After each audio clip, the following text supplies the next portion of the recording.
Hey folks, welcome to another episode on my YouTube channel. Today we are going to flush my tankless water heater for the first time. Been living in this home for about 2 years. So we're going to go through the procedure on how to flush this guy with some vinegar, similar to the procedure that's stated in the manual, and we'll get right to it. Okay, so just make sure you have your things ready. I ended up buying a flush kit off of Amazon. I'll link it in the description below. But first thing we're going to do is stop the flow of cold water coming into the unit. So we're going to turn off the inlet valve for the cold side. So let's see which way this goes. For mine, it's to the left. And then we're going to close the outlet for the hot water. So be careful, this was just used recently. We used it this morning.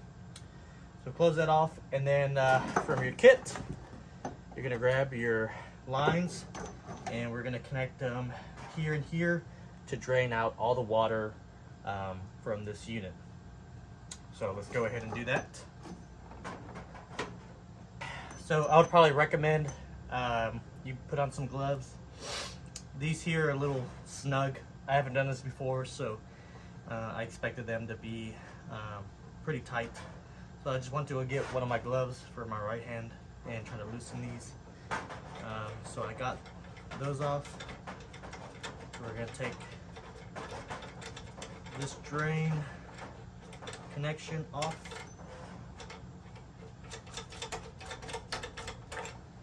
We got that one, and then we're going to do the hot side. All right, and then we're going to take both lines, hook them up into here. Make sure that your hoses have the gasket in them. All right, so that's just a little rubber piece in here. In my kit, they were nice enough to give me 2 extra gaskets.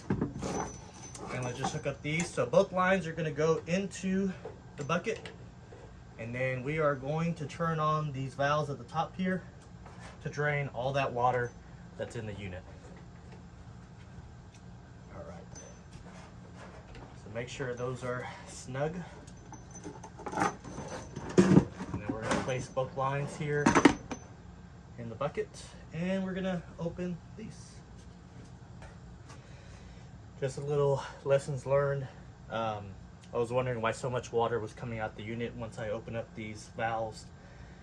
So for me, I did not close these inlet and outlet valves correctly. So still allowing some cold water to come into the unit and come out as hot. And it was just filling up the bucket. Right now, I have these guys open on the top. Nothing's coming out. Great. So that means our unit is drained, and I think we're ready for the next step. So one thing I forgot to mention, I ended up taking out the filter that's right underneath the unit that lives right here for me. While you're draining the unit, go ahead and open up that filter. What I ended up using to kind of get it out is kind of hard to see. You can put some needle nose pliers in there because it is going to be a little tight. Put it in there and just try to twist it counterclockwise to the left and try to get this out. So you want to make sure that this filter here is clean. Mine isn't that dirty at all, so I'm good with that. I'll probably just flush it out. So once you open up that filter cap that's there, more water is going to come out. For me, some of the water is coming out of that spot where the filter is, which is fine. There's a drain pan there. I'll probably ended up just using a towel or some napkins to kind of clean it up because it's not going to fully drain here. But you need to check that before you go on to the next step. Okay, so the next step, what I'm going to do is I'm going to take the hot line, right, and put it in the bucket, and we're going to fill this bucket up with white vinegar, distilled white vinegar. I ended up buying mine from Costco. Now, my manual says to do it with 4 gallons of white vinegar. I only bought 3. I only have a 3-gallon bucket. From what I saw within the filter, it doesn't really look that dirty in the past 2 years. So we're just gonna do the 3, and we're gonna see after an hour of flushing if, you know, next year I'll do the 4. Maybe I'll just go buy a Home Depot bucket.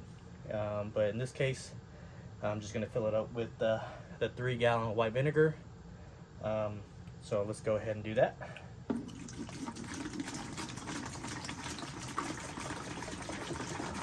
So I've already put 2 gallons in there, but one thing I want to do is that I don't want to fill it all the way up and then put the pump in and I overflow. So what we're going to do is that we're going to take this pump that I bought, and we are going to connect the cold line to the pump. So let's go ahead and do that.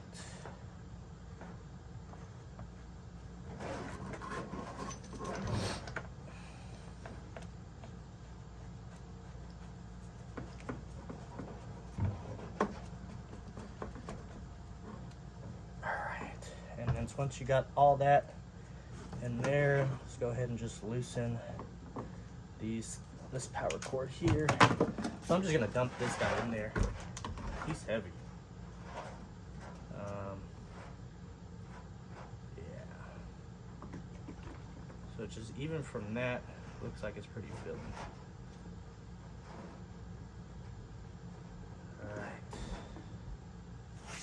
So I might just fill this up a little bit more. Oops.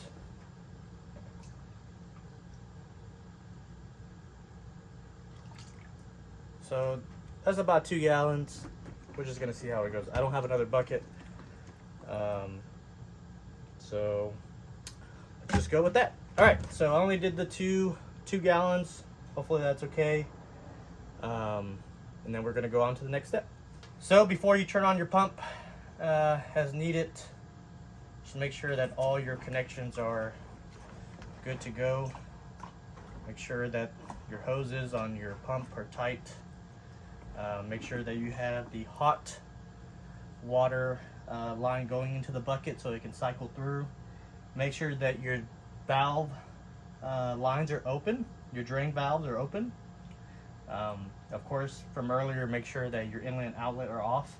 And then one thing we're going to do is that we're going to remove power. So let's go ahead and remove power from the unit. So we want to do this and leave it off for about 20 seconds for it to reset once we put it back in. And then we're going to plug it back in, make sure that's all good because it's going to go into its default state. And then we're going to plug it back out and then we're going to run this pump. All right, so let's go ahead and plug it back in. And you're gonna hear probably some things of the water heater going back to its default settings. So I hear a little bit of buzzing and clicking. So we're gonna wait for that.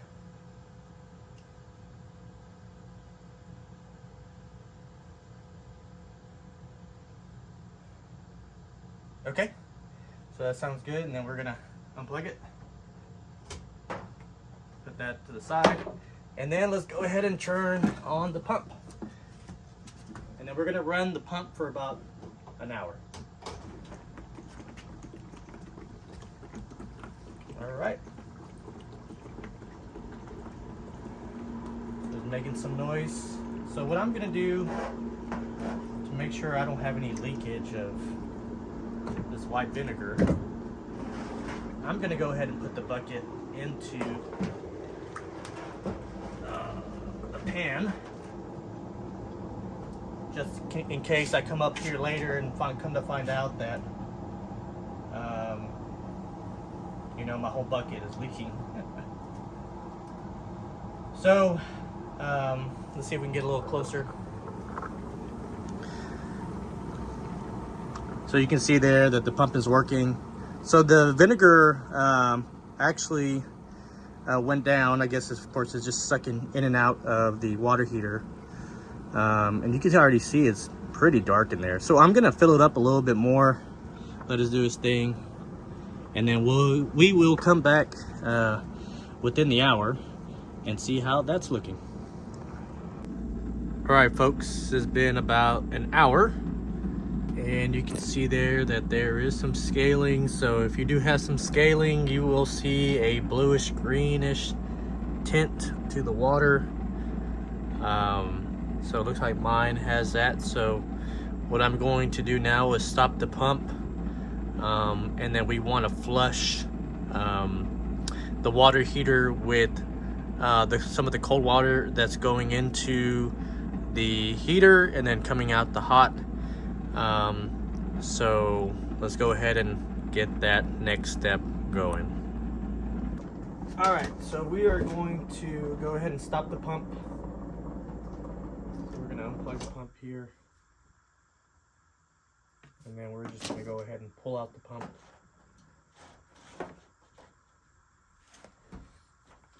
I'm going to plug him.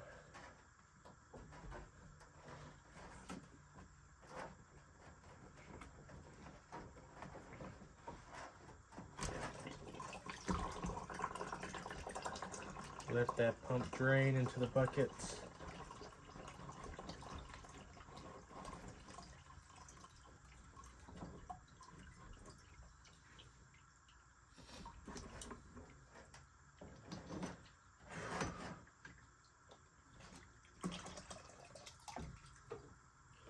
Okay, and then we're going to put the pump to the side here.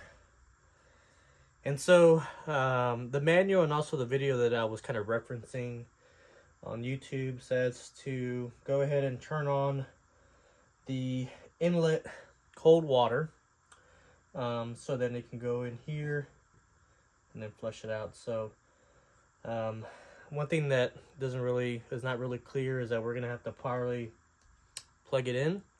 And since I don't really have a drain up here in the attic, I'm wondering if I'm able to just connect to the drain pan outlet there and let it drain. So we need to allow cold water going through the unit and for about 5 minutes to make sure that all the solution that we put in there, in this case the vinegar, is out of the system before we go back to nominal operations. All right, folks, so I'm not sure if you can see this really well. So I took my pump, and they had this adapter for me to allow 2 different hoses. So it came with a bigger one, but we don't use this. So I ended up taking this off. And I was mentioning the pan, right? So I don't have a drain here to do the 5-minute draining of cold water coming into the unit and then flushing out the hot line. So what we're going to do is take this little adapter, and it looks like I can fit that adapter to the drain line of this drain pan. So let's just go ahead and put that guy on there. Okay, so that's good. So remember, you can so if you have a similar setup like me, go ahead and take your hot drain line,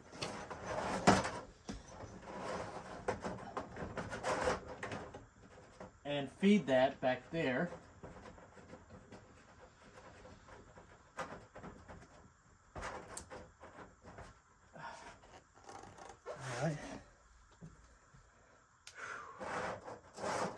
And then what we need to do is we need to take this hose off.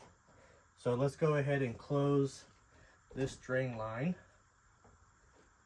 And then we're going to take him off. I might need my glove for this.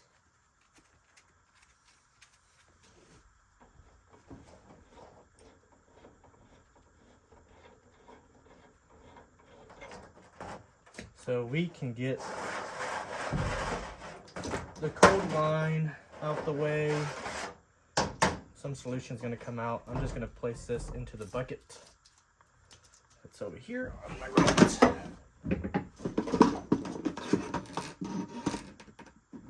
Okay. Oh, and here's the other adapter for the pump, but we're not using it.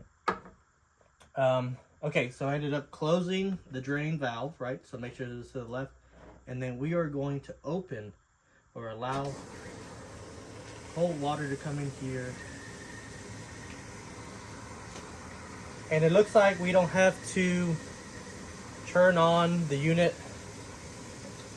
It's doing that, flushing cold water into the unit, out through the hot, So let's give that up for about 5 minutes and then we'll come back. Okay, 5 minutes is up, so we're gonna go ahead and turn off the water. No more water drip coming in yet. And also this is a good way to verify that your actual drain line for your drain pan for your water heater is working. So I did go outside on the side of my house and saw all the water was draining nicely. So that's nice to know. Okay, so the next step is we're just gonna go ahead and take off this line. So let's go ahead and just close the drain line, and then we're going to remove this line. So let's see if we can get all the water out before we disconnect it. And then we're gonna take the end off here, take that little adapter off, put that in our bucket, put our hose to the side. Okay. All right. So let's go ahead and put our caps back on.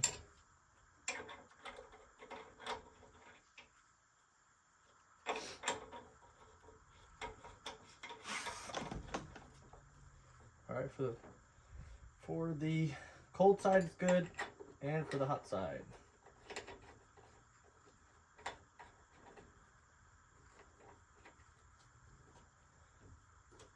All right. Make sure those are tight.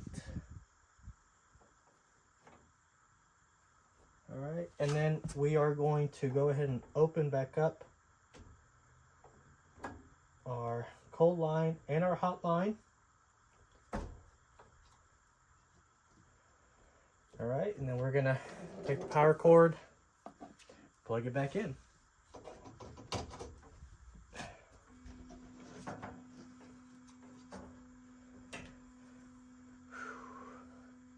And then what I would probably end up doing, which I won't show on the YouTube video, this is the end of the video. I'm gonna go back downstairs and run the hot water, run it until it gets hot, come back up here and make sure there's no leaks, that nothing is untight or loose, I'm sorry. And that's pretty much it. So if anybody has any questions about anything that I did today, feel free to reach out to me. If there's any advice that you would probably give to me, I know I was reading some comments on a YouTube video that the power button needed to be pressed on and off before you unplugged it. And if you don't do that, then I guess the water doesn't run through the unit. But it looks like I didn't have any problems with this guy, so I'll make sure to put the exact model number that I have. I'll provide the link to the bucket and the pump that I ended up buying from Amazon. So doing this probably saved you a couple $100. This has probably took me about maybe 2 hours max. Never done it before, so I'm gonna go ahead and take that bucket, put it in my shed, and put a reminder for next year and do it again all over again next time. So thanks for watching. Thanks, guys.